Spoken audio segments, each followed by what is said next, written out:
FTC, based out of San Francisco, are coming out with an absolutely cracking SV Dunk Low, which is tied straight to Japan for the Olympics, which are coming out in about 2 weeks' time. And I'm here in Tokyo, Japan. So a shoe like this, I'm definitely doing for the channel. Now, today is Saturday, July the 10th.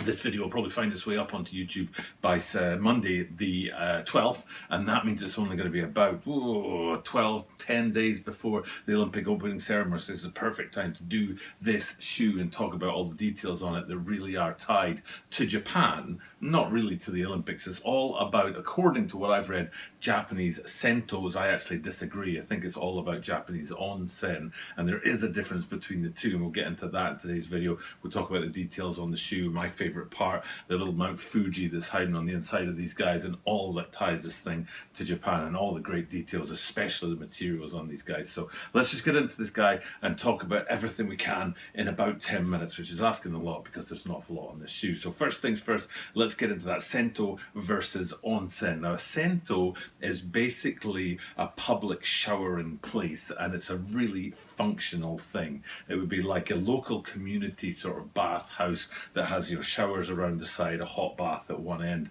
that kind of stuff. And basically they're designed to be used for people who don't have baths or showers in their homes. It's a sort of an old kind of traditional way to do it, that you'd have a community showering location. That's a Sento. And an Onsen is a little bit more, for want of a better word, high class. It's not there because of need, that you don't have a shower in your house, you don't have a way to wash or bathe in your house. It's there by want, that you want to go somewhere, relax, beautiful sort of hot baths, varying different kinds of baths and stuff like that. And that's, to me, what these shoes are pointing at. They're pointing at the Onsen and not so much the Sento. But that's just my take on them. And if I've got that wrong, and if people disagree with me, and they might because of the white part of this shoe, which does maybe shout more to Sento than Onsen. But that's just the way I'm looking at it, especially because of this feature right here. Dong! There's the back of the tongues on these guys, and that's what this is all about. This is all about the design on the back of the tongues there, which is one single kanji, a Japanese letter, and it's the same on both the left and the right shoes, but it's blue on one and red on the other. Now, what this is that when you enter a Japanese onsen, they're usually divided into men's and women's sections because there's an awful lot of nudity basically going on in the baths, of course. Sometimes you get unisex ones, but anyway, usually it's separated into men's and women's. And when you enter the changing room before going into the bath area, there's a curtain that hangs down, and it's split in the middle, and it has this kanji on it, this Japanese letter on it, and usually it's blue for men and red for women. So that's the kind of curtain, the onsen sort of angle that I'm going for on these shoes. Now, Sentos, I don't think they usually have that, to be honest. I think Sentos are much more low key, and they don't have that kind of design on there from what I've seen. That's just my perspective. Now, I've been out here in Japan for 22 years, so I've seen quite a fair bit, and it's a fair sort of statement to make on the comparison between Sentos and Onsens. But like I say, I might be wrong. Maybe there are some places, different areas of Japan that do it in different ways. And the reason why I'm kind of not 100% sure is because of these materials here. And what we're looking at is the line. And I always talk about the line when we do dunks and Jordan lows. And in the case of these dunks, the line we're talking about is from the toe box up the quarter line, across the laces and down the ankle and the heel. And that line is a kind of a signature feature on the shoe, and it usually gives you a sort of dual colour, the colour of the line and the colour of the panels underneath, which we've got on the shoe. But in addition to those two colours, we've also got two more colours, which we'll get to in a bit. But the line is the thing I want to focus on, and it's a padded white square design line. And this might be the shout out to Sentos, because Sentos are very sort of functional, you know what I mean? They're a public baths. They're not a place that you go to you know, as an extra thing. It's a functional thing, and they're very heavily tiled, tiled floors, tiled walls, tiled baths, and that kind of thing. And that might be what this square patterning is shouting out to, is the actual tiling effect that you get throughout a Sento. But you also get it in an onsen, but less so. Onsens are usually higher class, so they're not tiled in the same way. They might be paved in a different way, if you know what I'm saying. So that square pattern, which we're looking at here, with that kind of it's a cushion effect on here, but in the case of a Sento, it would be a hard tiled floor, and that might be what that's shouting out to. And then another feature, there's two more features really about the Japanese bathhouse in these guys, and it's the fourth colour on these. Very unusual for dunks to have four colours. Base two colours is not unusual, and if one of those two colours isn't white, it's not unusual to have three colours, the two colours of the upper plus white on the midsole, for example. But four colours is a little bit unusual, and there are some collaborations out there with multiple colours on them, but the big colour that we're going for, the fourth colour, is the yellow that you see in the piping on the tongue, the lining of the shoe, and then on the branding panel on the back. And the whole idea behind this, if you look into that lining on the shoe, is that it's got a towel effect, and again, the towels that you would get to dry yourself off at the Sento or at the Onsen, and that's what the effect is that they're going on for there.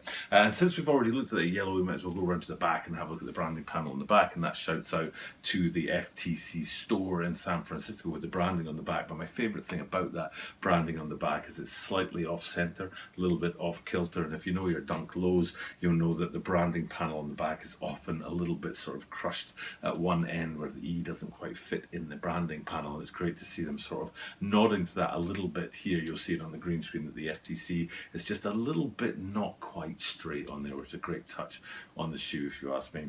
And then I guess we could go forward to the toe and have a look at the blue panel on there. We've looked at the yellow lining and got the towels on there. We've looked at the white line that runs through the shoe and got the square padding on there. Now we're looking at that blue panel on the front on the toe, because this is where you can see the quality of the materials, and we're up into leathers, not leather, suede now, so it's an additional material, taking these guys an extra sort of level up when it comes to the quality of the materials. And then if we go back from that to the swoosh, we get that fourth colour, which in the case of these guys is silver, and like I said, it's quite unusual for a standard looking dunk to have four colours on it. It's not unusual for a huge collaboration like the Ben & Jerry's. That was a monster collaboration last year, and that had multiple colours all over. A standard sort of looking dunk with four colours is quite unusual, and the fourth one on these guys is that silver swoosh on the side.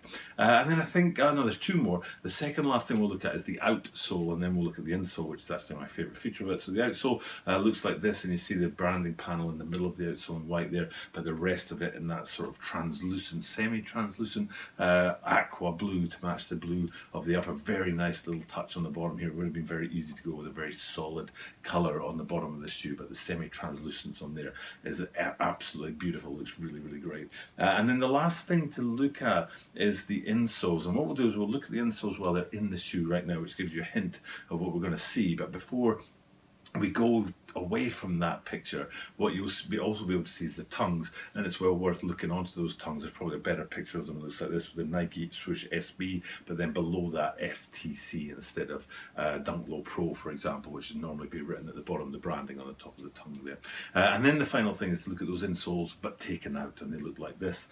Mount Fuji, and it's brilliant to see the Mount Fuji design, and it's red Fuji, which is to do with how it looks at sunrise or sunset. I don't know which one is represented here, but it's cool that Mount Fuji itself is actually depicted across the two insoles, and you have to have both of them there to see what it is, instead of having Mount Fuji on one and then the same Mount Fuji on the other. They've got the picture split in half across the two insoles, and it's a great detail that finishes off an absolutely cracking shoe for the Olympics not too far away. So to celebrate that, I've got my Tokyo shirt on. I've representing me here in Tokyo, and also the Olympics, which aren't too far away. It looks like it's going to be a very interesting Olympics without any spectators at all, and that's going to make for really weird television, because listening to the sound of the crowd getting into the runners and the athletes and cheering people on is one of the major parts of it. But these huge stadiums with echoes sort of ringing through them is going to be a very strange and odd scenario. But I wouldn't be surprised if somebody comes up with a high-tech,